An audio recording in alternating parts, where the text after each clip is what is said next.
Pues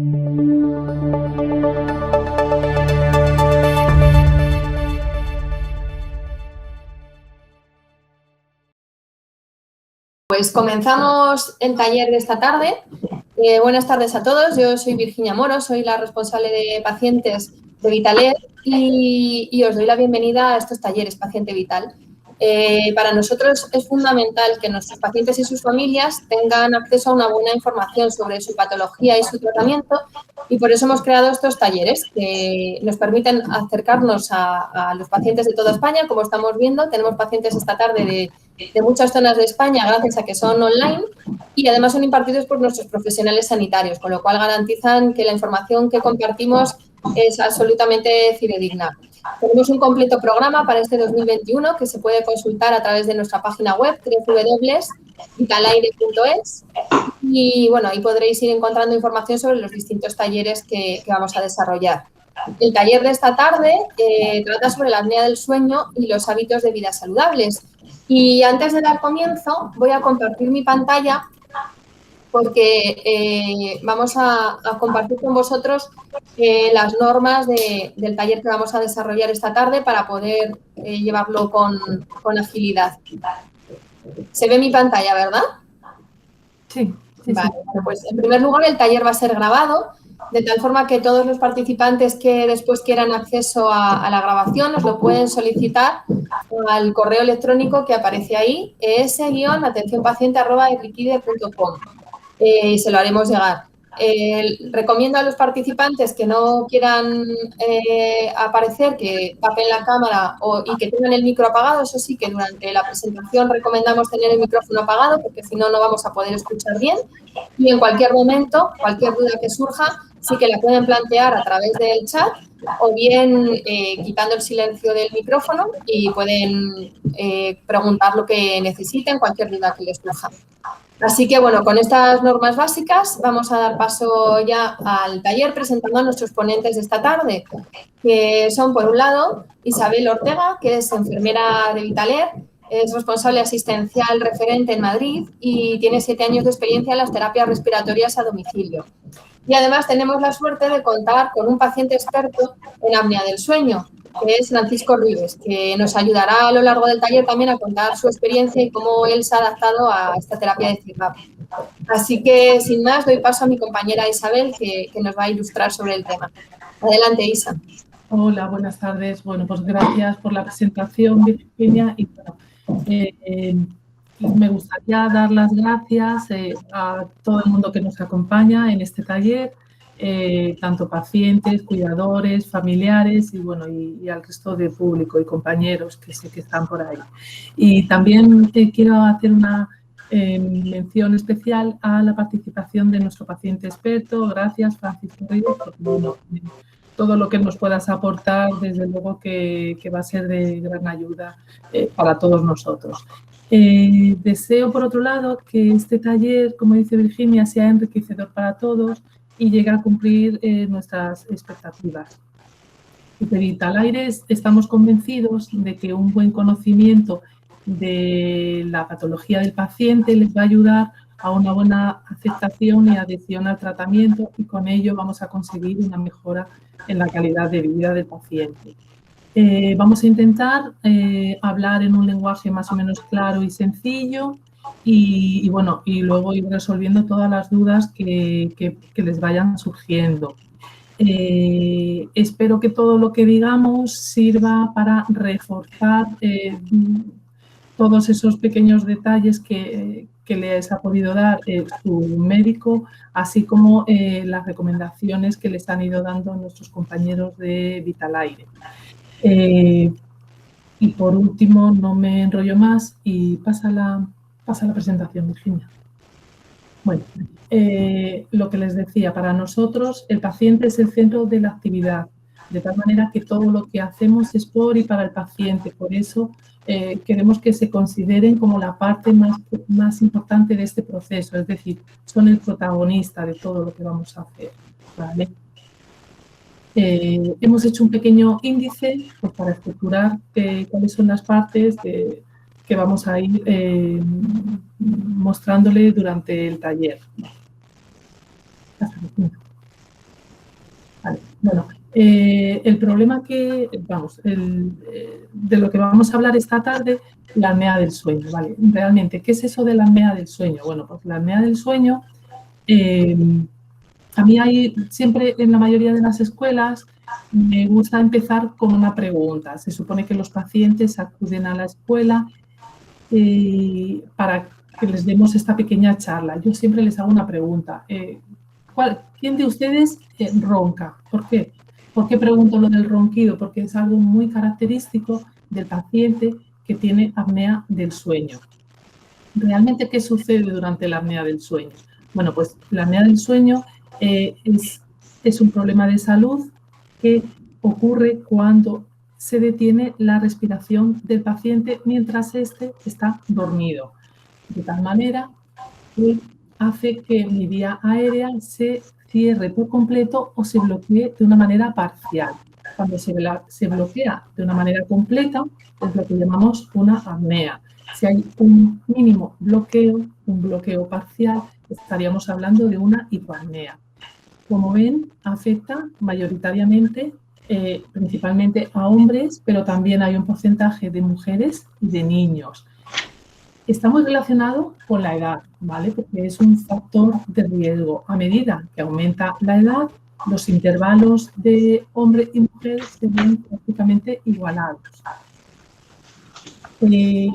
Realmente, ¿qué es lo que sucede por la noche? Bueno, pues de una manera muy gráfica, mi paciente cuando está en posición vertical no tiene ningún problema para respirar, ¿vale? Como están ustedes ahora mismo. Pero ¿qué ocurre durante el sueño? En posición horizontal, la parte que se bloquea es la zona de la faringe. Nos situamos como en la mitad del cuello, ¿vale? Esa faringe está rodeada por una musculatura. Esa musculatura, cuando inicia el sueño, ¿qué hace? Actúa como un peso muerto y bloquea el paso de aire a los pulmones. Ahí mi paciente empieza, ¿vale? Empieza ligeramente a roncar, ¿vale? Poco a poco esos ronquidos se van haciendo cada vez más sonoros, más estruendosos, de tal manera que llega un momento en que mi paciente ya no puede roncar más, ya no puede liberar esa obstrucción que hay en la faringe y deja de respirar. De tal manera que el paciente está durante más de 10 segundos sin respirar. ¿Qué ocurre a continuación? Bueno, pues que el paciente puede sufrir a continuación un microdespertar, sufre como una pequeña sacudida o incluso hace un pequeño cambio de posición y vuelve otra vez a empezar. En ese momento ya ha habido, por así decir, como una ruptura de ese sueño. Hay una fragmentación de ese sueño. Yo inicio el sueño, sabemos que durante el sueño vamos pasando por distintas etapas. Llega un momento que cuando yo hago la apnea, directamente ese sueño se corta y vuelve otra vez a empezar. De tal manera que durante toda la noche voy teniendo estos distintos eventos a lo largo de toda la noche. Vale.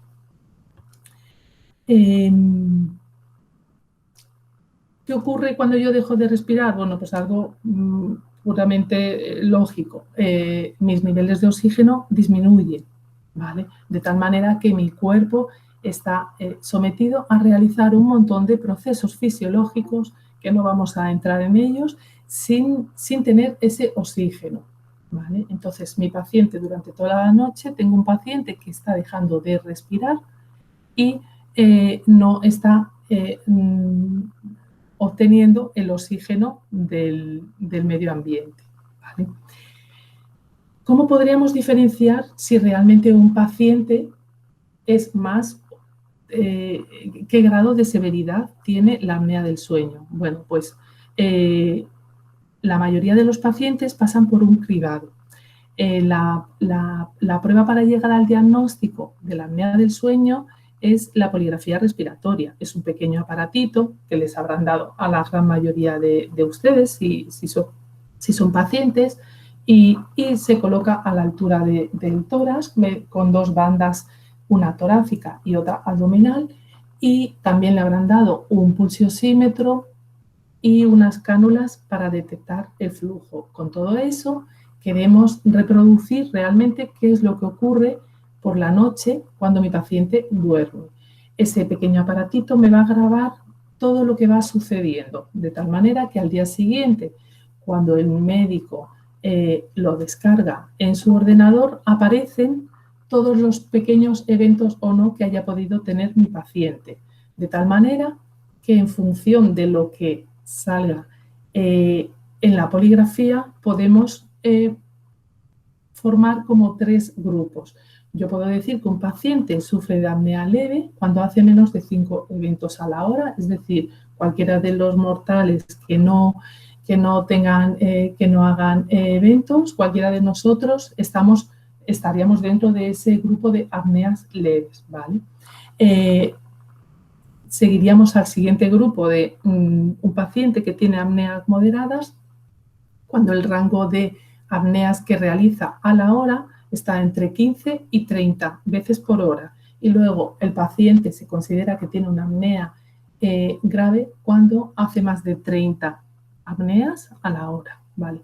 Con todo ello podríamos decir, bueno, entonces, ¿qué paciente es el que tiene que ser tratado? Pues evidentemente los pacientes que deberían de tener un tratamiento serían los pacientes moderados o incluso y todos los pacientes graves.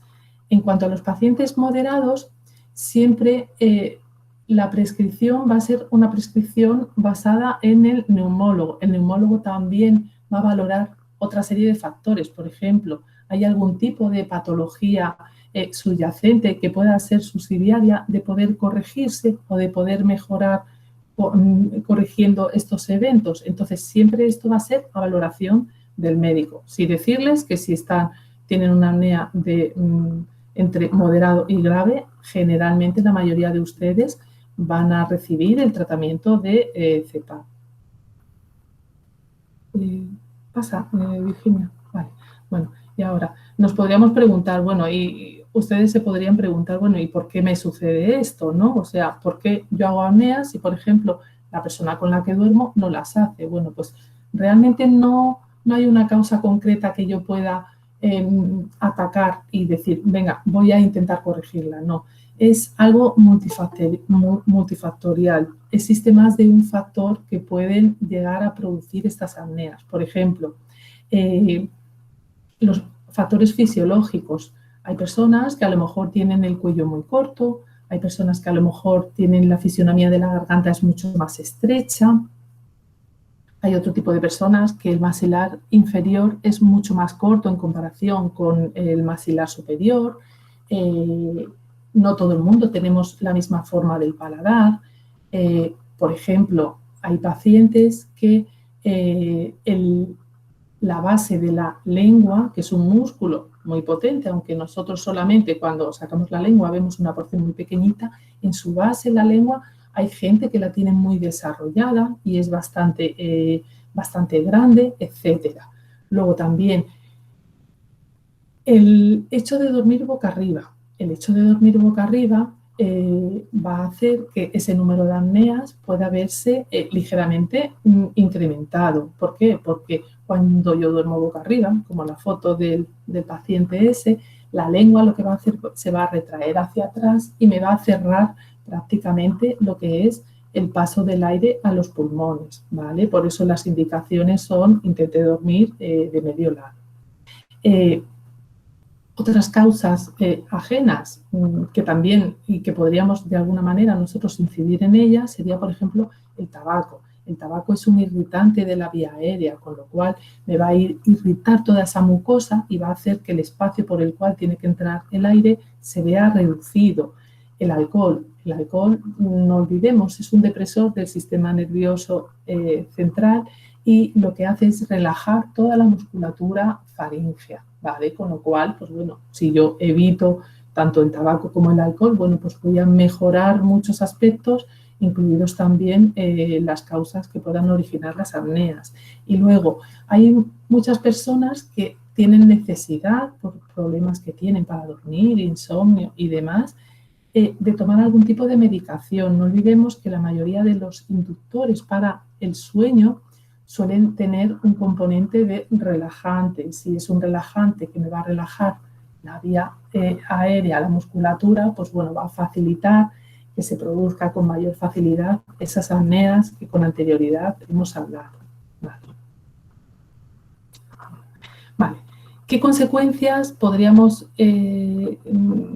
decir que podríamos tener si yo, por ejemplo, me dan el diagnóstico de que tengo una apnea moderada y no me quiero tratar? Bueno, pues evidentemente la mayoría de estos pacientes presentan una sintomatología, ¿vale?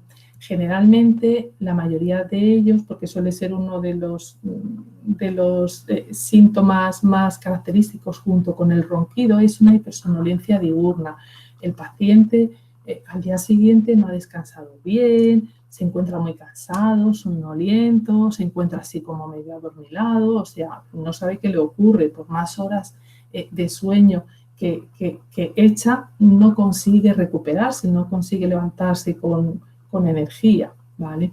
También me puedo encontrar que, evidentemente, si el paciente no ha conseguido tener un sueño reparador por todos esos cortes al tener esas apneas, me puedo levantar y puedo tener incluso, me cueste hacer algún ejercicio o llevar a cabo, por ejemplo, estudiar, por ejemplo, hacer algún tipo de actividad un poquito más, me cuesta, ¿vale?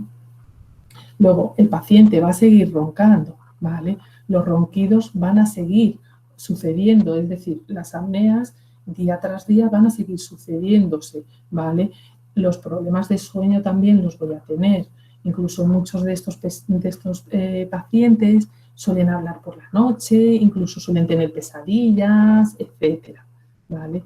Luego, si yo, por ejemplo, no consigo conciliar el sueño de una manera adecuada, pues al día siguiente me levanto enfadado, cabreado. ¿Por qué? Pues porque no entiendo por qué, por mucho dormir, no consigo levantarme, pues eso, con energía, con plenitud de tener un sueño reparador, ¿vale? También se producen muchos trastornos de la conducta.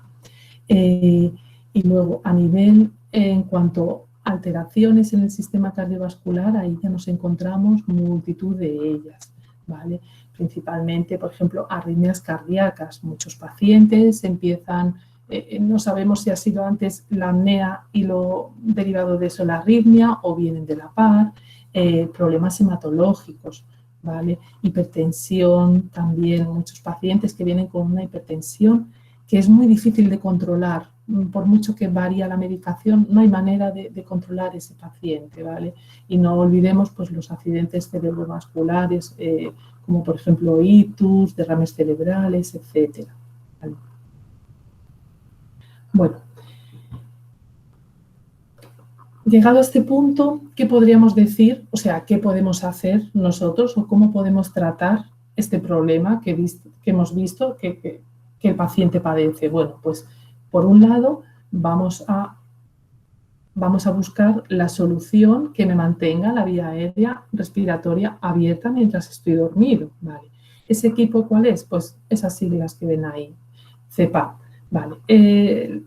Esas siglas, el significado en español es presión positiva continua en la vía aérea, ¿vale? Es un tratamiento súper conocido, podríamos decir que es como el tratamiento rey para evitar esas apneas. Es un tratamiento más que recomendado y un tratamiento muy eficaz, ¿vale? Por otro lado, aparte del tratamiento de la CPAP, ¿qué es lo que yo debería de hacer? Intentar modificar los hábitos de vida. Con ello, ¿qué voy a hacer? Pues voy a intentar ayudar a aliviar todos esos síntomas. Por ejemplo, si sabemos que la obesidad es un factor de riesgo que puede derivar en que yo termine teniendo apneas del sueño, pues bueno, si intento disminuir el peso, con ello voy a conseguir disminuir a lo mejor mi número de apneas, ¿vale? Con lo cual, sabiendo que la apnea del sueño no se cura, pero sí sabemos que si el paciente se cuida y usa el tratamiento de CPAP, realmente puede llegar a cambiar su vida. Pues ahora vamos a hablar de la CPAP.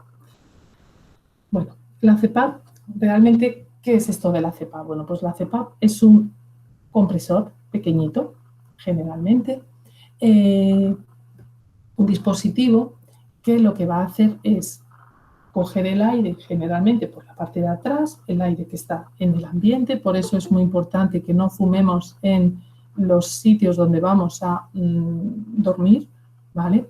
Más que nada para no recibir otra vez ese aire con olor a tabaco. Y me lo va a lanzar a través de una tubuladura y una mascarilla, va a entrar por mi vía aérea y me va a mantener a la altura de la faringe completamente la vía aérea abierta, ¿vale? ¿Para qué? Para evitar la obstrucción y para evitar que se lleven a cabo esas apneas. Vale. En la CPAP voy a tener dos parámetros, por así decir. Uno, y el más importante, es la presión. La presión es ese valor con el cual yo voy a recibir el aire. Generalmente se da en centímetros de agua, ¿vale? Este valor lo va a determinar el neumólogo. ¿Cómo lo llega a determinar? Bueno, pues lo puede determinar de una manera empírica, es decir, basado puramente en su experiencia, ¿vale?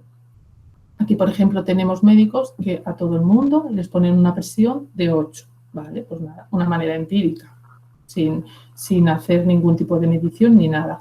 O bien puedo obtener ese valor mediante la fórmula de Holstein. Ahí lo que voy a mirar es distintos números. Voy a mirar por un lado la circunferencia del cuello, voy a mirar por otro lado el índice de masa corporal y por otro lado voy a mirar el índice de IAH, que es un dato que nos lo va a dar el estudio de sueño que se haya hecho con anterioridad al paciente. Entonces, con todo esto, el médico va a hacer la prescripción correspondiente de CPAP a 8, 7, el valor que le salga. Otro valor que vamos a tener en cuenta es la rampa, que también la podemos llamar acomodación o subida progresiva, ¿vale? Realmente la rampa es un valor en minutos, generalmente van en múltiplos de 5, y lo que hace es que mi equipo comience a una presión más bajita y de una manera progresiva vaya subiendo hasta llegar a la presión máxima. Por ejemplo, si yo tengo una presión de 8, pues el equipo va a empezar generalmente en una presión de 4 y en un intervalo de tiempo, imaginemos que yo lo he programado en 15 minutos, va a ir subiendo de 4 a 8, tardando 15 minutos y va haciéndolo de una manera progresiva. Podemos encontrar equipos que empiecen ya en modo rampa, ¿vale? O podemos encontrar equipos que tengan un botón específico donde yo, si lo pulso, el equipo entra en modo de rampa. Vale, bueno. Dentro del tratamiento de CPAP tenemos como 3 elementos, ¿vale? Que tienen que ir unidos para que yo pueda llevar a cabo mi tratamiento de CPAP. El compresor o la CPAP propiamente dicha, que es el equipo, ¿vale? Aquí hacemos mención importante al filtro, ¿vale? Ese es el filtro de entrada, que siempre insistimos a los pacientes que procuren tenerlo lo más limpio posible, ¿vale?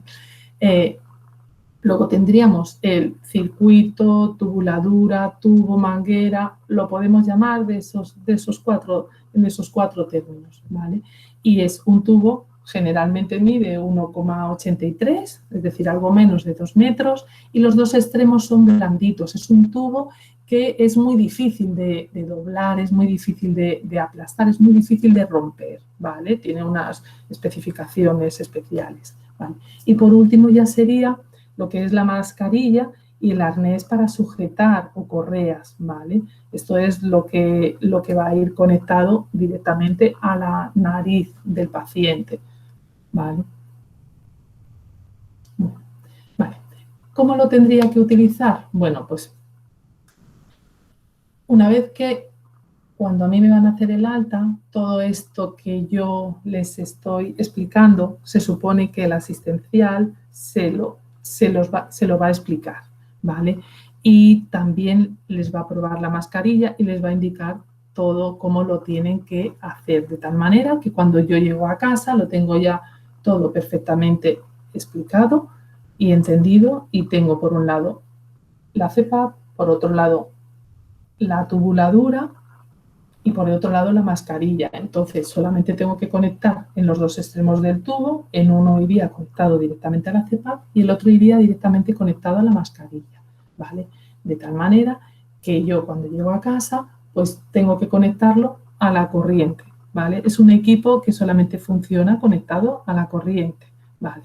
¿Qué tendría que hacer? Bueno, pues me colocaría la mascarilla, me ajustaría el arnés tal y como me lo han explicado y ya, ¿qué haría? Encendería el equipo y vigilaría. ¿Que veo que se me escapa algo por el perímetro de la mascarilla? ¿Algo de aire? Bueno, pues tumbado en la cama, termino de ajustar los arnés, ¿vale? Sin que lleguen a apretarme en exceso. Es decir, yo tengo que intentar meter 2 dedos entre el arnés y mi cara, ¿vale? Y nada, y luego ya lo único que tengo que hacer yo es iniciar el sueño, intentar dormir. El equipo, él va a empezar en modo rampa y va a ir subiendo poco a poco. Y yo mientras lo que tengo que hacer es ir durmiendo. Vale, bueno.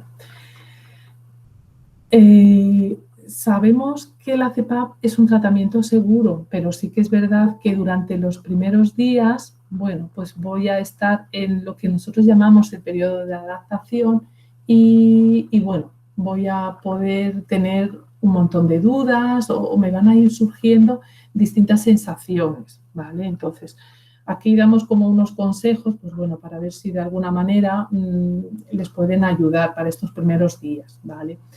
Siempre en los primeros días, hasta que uno le coge un poco la soltura y el manejo de la mascarilla, siempre es aconsejable ponérsela delante de un espejo, ¿vale? Y luego, una vez que estoy en la cama, es muy fácil, tumbado, se me sujeta directamente el arnés y ya es mucho más sencillo la colocación que si estoy en posición vertical, ¿vale? Hay gente que también le gusta un poco para ir viendo qué sensaciones le da esa entrada de aire por la nariz. Les gusta a lo mejor ponérsela un ratito viendo la tele, etcétera. Aquí no tenemos que olvidar que la CPAP yo me la tengo que poner para dormir, ¿vale? Esto puede estar bien al principio, por si yo quiero ir intentando acostumbrarme, pero no es la finalidad usarla durante el día cuando estoy despierto, ¿vale? La tengo que colocar, bueno, pues intento colocarla más o menos cerca de mí, en una zona más o menos accesible, que no tenga ninguna cosa que pueda tirar, en una superficie estable. Procuro no meterla en ningún cajón, ¿vale? Hay gente que a lo mejor, en vez de tenerla en la mesilla, la mete y la guarda en el bolso y la guarda en un maletero. Hombre, pues yo siempre digo, intenten hacerlo lo más fácil posible, ¿vale? Porque como es algo que voy a tener que hacer todos los días, si yo hago algo sencillo, lo voy a introducir en mi día a día. Si me lo hago más complicado, ya me va a ir costando, ¿vale? Siempre la CPAP debemos de intentar que esté por debajo de nuestra altura, ¿vale? Y el tubo va a ser posible que esté estirado, ¿vale? Y importante que evitemos colocarla directamente en el suelo. ¿Por qué? Porque me va a coger, me puede coger aire frío y sobre todo me va a coger polvo, ¿vale? No olvidemos que por el suelo vamos andando y por mucho que sea una casa y nos quitemos los zapatos y andemos con zapatillas, pues bueno, siempre es el sitio de la casa, por así decirlo, como un poquito más sucio. Bueno, el mantenimiento de la CPAP es algo súper sencillo y además es algo que si yo de entrada lo hago, lo voy a interiorizar y me va a salir, por así decirlo, como solo, no me voy a ir olvidando. Importante, debemos de lavar tanto el filtro como el tubo, deberíamos de lavarlo semanalmente, ¿vale? El filtro lo lavo con un poquito de agua y jabón, es un filtro muy pequeñito y luego lo puedo secar incluso con una toalla, ¿vale? Sin estrujarlo y sin doblarlo, ¿vale? Para evitar destrozarlo. El tubo igual, lo puedo o bien dejar en remojo 15 minutos metido en un barreñito con un poquito de agua y un poquito de jabón neutro y luego aclararlo muy bien o por ejemplo, puedo hacer que pase agua por su interior y luego lo dejo colgado en la barra de la ducha, ¿vale? Las partes externas pues las limpiaré con un pequeño trapo para quitar el polvo, ¿vale? Lo que sí voy a tener que hacer todos los días es la mascarilla, la parte que se coloca directamente en la cara, ¿vale? Eso lo debería de lavar todos los días para evitar que en esa burbuja de plástico se me posicione el resto de sudor que pueda generar mi cara cuando la estoy usando, ¿vale? Y que luego me pueda originar algún tipo de reacción alérgica, ¿vale? Y luego, una vez a la semana, debería de lavar de una manera más exhaustiva tanto la mascarilla como el arnés, ¿vale? Y bueno, el tubo en la parte de fuera, si ya lo he lavado por completo, lo he sumergido en un barreño, ya me queda más que limpio, ¿vale? Bueno. Nos podemos encontrar que hay pacientes que necesitan humidificador y aparte de tener su terapia de CPAP, tienen también el humidificador, ¿vale? Pues el mantenimiento del humidificador es algo muy a tener en cuenta, ¿vale? ¿Por qué? Porque no olvidemos que el humidificador en forma de toda esa humedad va a ir a mis pulmones. Los pulmones son unos órganos estériles, con lo cual aquí tenemos que ser súper estrictos con la limpieza y el mantenimiento, ¿vale? Importante, utilizar agua destilada o en su defecto agua hervida enfriada. Por ejemplo, aquí en Madrid, que tenemos un agua relativamente buena, yo sé que muchísimos pacientes usan directamente agua del grifo. Claro, ¿eso qué origina en el vaso humidificador? Pues muchos depósitos de cal, pero depósitos de cal importantes, y eso que estamos hablando de que no es un agua demasiado dura, ¿vale? Si luego esos depósitos yo no los limpio de una manera regular, estoy teniendo ahí una acumulación en el vaso que no debería de tener. Entonces, ojo con esto, ¿vale? Siempre lleno el vaso cuando lo voy a usar. Cuando termino la terapia, lo tengo que vaciar, ¿vale? Siempre. O sea, es algo que lo tengo que hacer. Si no, de verdad, si no sigo estos pasos, puede ser más perjudicial que beneficioso el uso del humidificador, ¿vale? Porque es una superficie que tiene un agua estancada y puede llegar a generar proliferación de bacterias. Entonces, ojo con esto, ¿vale? La cubeta, ¿cómo la tengo que lavar? Pues con agua y jabón neutro. Aclarar muy bien y dejar secar al aire boca abajo, ¿vale? Siempre que esté haciendo la limpieza, me verifico que realmente el vaso cierra bien, no pierde agua por ningún lado, está todo correcto, ¿vale? Y recuerde, si en algún momento va a cambiar el equipo de sitio o se va de viaje y lo va a meter en la bolsa de transporte, retire antes la cubeta del equipo. No vaya a ser que tenga algo de agua y al final ese agua penetre en el equipo y termine estropeándolo. Bueno, y ahora hemos querido poner aquí la mayor parte de muchas dudas que nos surgen. Oye, me ocurre esto, ¿qué puedo hacer? Pues como dijéramos, como las preguntas más frecuentes, ¿vale? Bueno, pues mira, algo que siempre nos dice, me molestan los apoyos de la mascarilla en la cara, ¿vale? ¿Qué puedo hacer? Bueno, pues a ver, primero debería de comprobar, ¿me la estoy colocando correctamente? A lo mejor me la estoy apretando en exceso y no es un problema de la mascarilla, sino es un problema de que como yo no quiero que se escape el aire, pues me la aprieto como si no hubiera ahí un mañana, ¿vale? Entonces, ojo, eso deberíamos de verificar si realmente yo la estoy colocando correctamente, ¿vale? Luego, importante, la hidratación. Hay gente que tiene la piel muy sensible y enseguida se empieza a resecar, etcétera, ¿vale? Entonces, no duden en echarse cuando no estén usando la terapia una crema hidratante. Hidratarse bien, sobre todo en las zonas donde apoya y verá cómo todo eso va a mejorar, ¿vale? Si aún así siguen teniendo dudas y demás, pues bueno, no duden en que nosotros estamos para intentar buscar una solución y no duden en contactar con nosotros, ¿vale?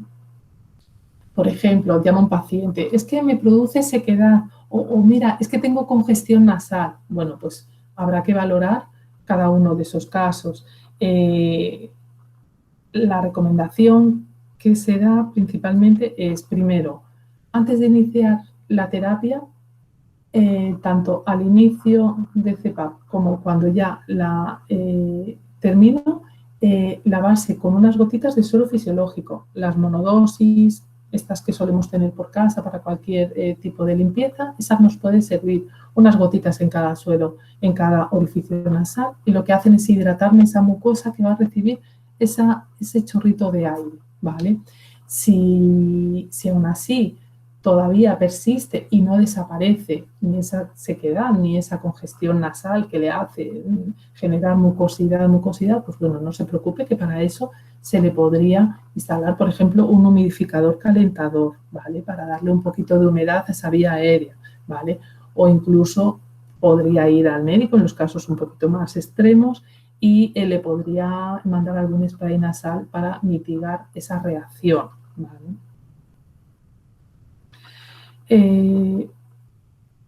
Tengo sensación de ahogo o claustrofobia. Bueno, pues a ver, aquí muchas veces sí que es verdad que el paciente quiere respirar, es decir, quiere soltar el aire por la boca, ¿vale? Respira por la nariz, pero quiere soltar el aire por la boca, ¿vale?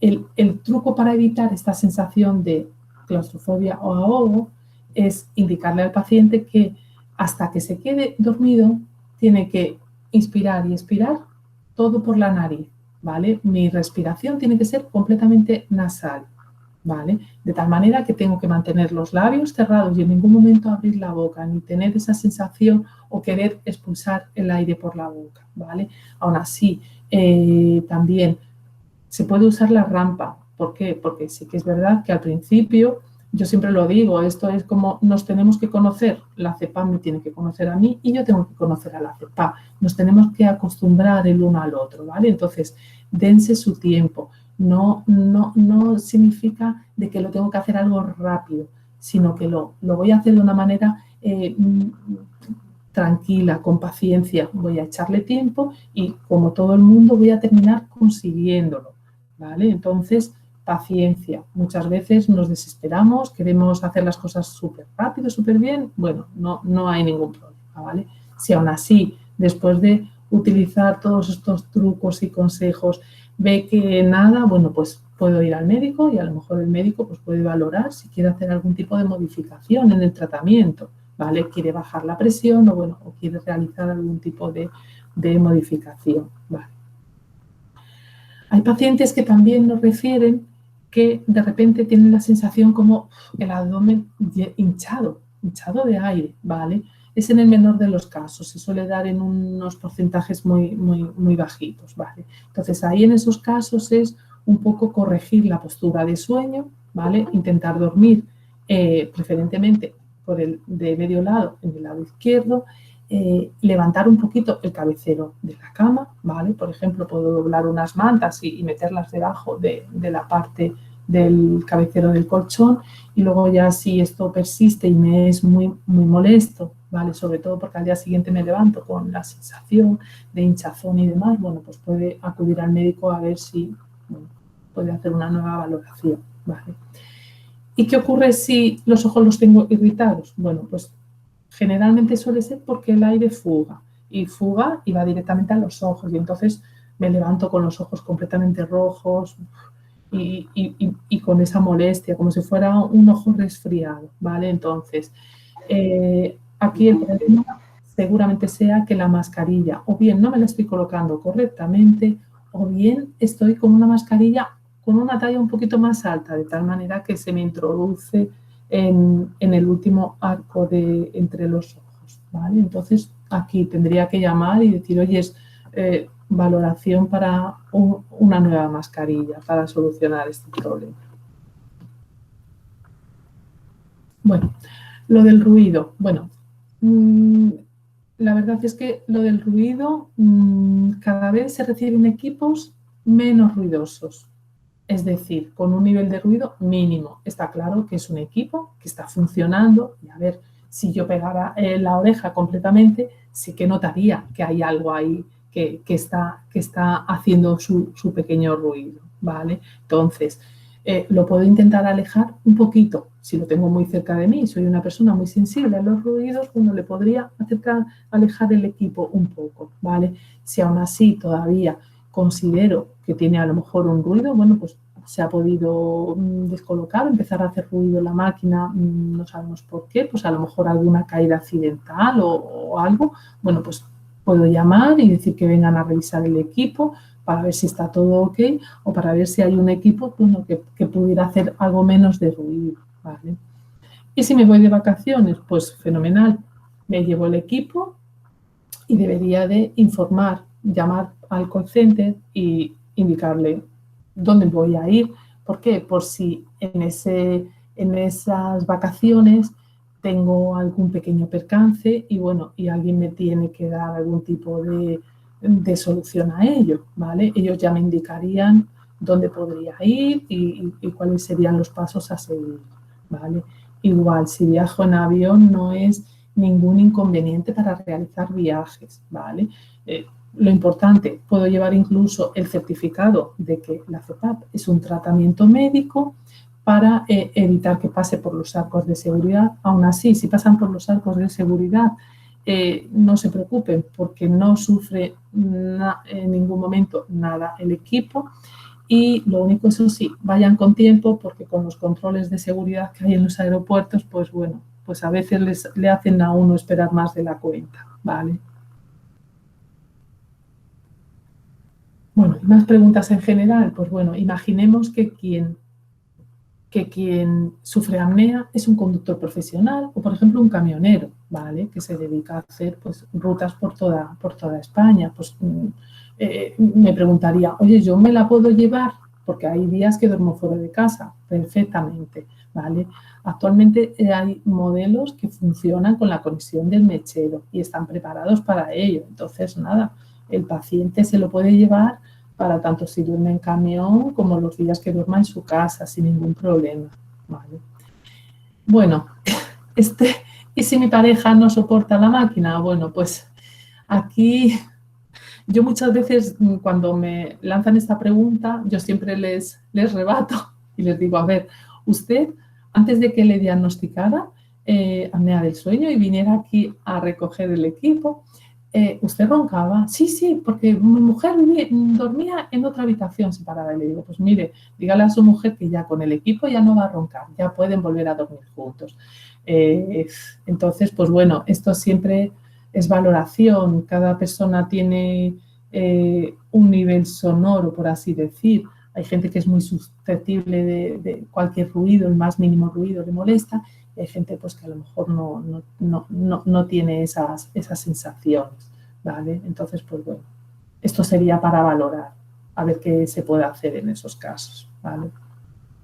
La CEPAP la tengo que utilizar todos los días del año cuando duerma, todos los días. Y debería de utilizarla todas las horas de mi sueño, ¿vale?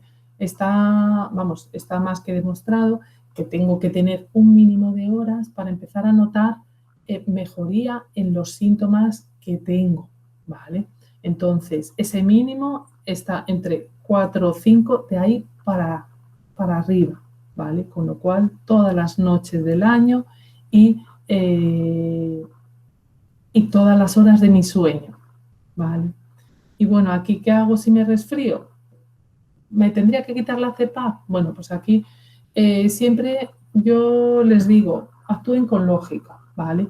Siempre yo lo intento. Yo me pongo la mascarilla y veo si la presión me ayuda a poder respirar, fenomenal, duermo con ella. Si veo que es imposible, pues ¿qué hago? Nada, apago la máquina, lo dejo, esa noche duermo sin CEPAP y al día siguiente vuelvo otra vez a probar. Generalmente los catarros o resfriados suelen tener 24 o 48 horas de la situación más aguda, ¿vale?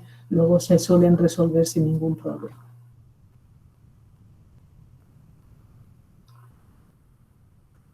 Bueno, y aquí ahora yo ya voy a dejar de hablar y vamos a darle la palabra a Francisco para que nos cuente un poco, bueno, cómo era cómo es su vida con el tratamiento de CEPAP, qué sensaciones fue las que tuvo en el momento inicial que le dieron el diagnóstico y cómo fue esa adaptación. Bueno, yo empecé con unos cansancios que ha descrito muy bien la compañera, que era que me levantaba muy agotado, falto de energía y necesitaba dormir 9 horas por lo menos para poder hacer una vida normal. Entonces me decían también que roncaba mucho y que era un poco complicado dormir conmigo. Cuando fui al otorrino y me recomendó la CEPAP como la mejor solución para evitar el cansancio, me dijo una cosa que me dejó muy, muy preocupado. Me dijo que cada vez que yo dejaba de respirar, había una parte de mi cerebro que dejaba de recibir sangre y dejaba de recibir alimentación y que podía tener lesiones muy graves en mi cerebro. Eso me hizo que yo ya no pudiese tener ninguna duda al tema y que yo me planteaba frente a cualquier tipo de molestia superarla y llevar adelante un seguimiento diario de la CEPAP. Me hice la mentalización de que no era una cosa valorable, que era una cosa absolutamente imprescindible. Y ahí es muy importante, para mí lo fue, la actitud. Es decir, esto sí o sí va a ser mi aliado de toda mi vida. Y lo voy a usar siempre. Para eso, pues, tuve que tener una serie de medidas que me hicieran evitar los trastornos que yo podía tener. Lo primero es el que yo tenía que considerar la CEPAP como una aliada, como una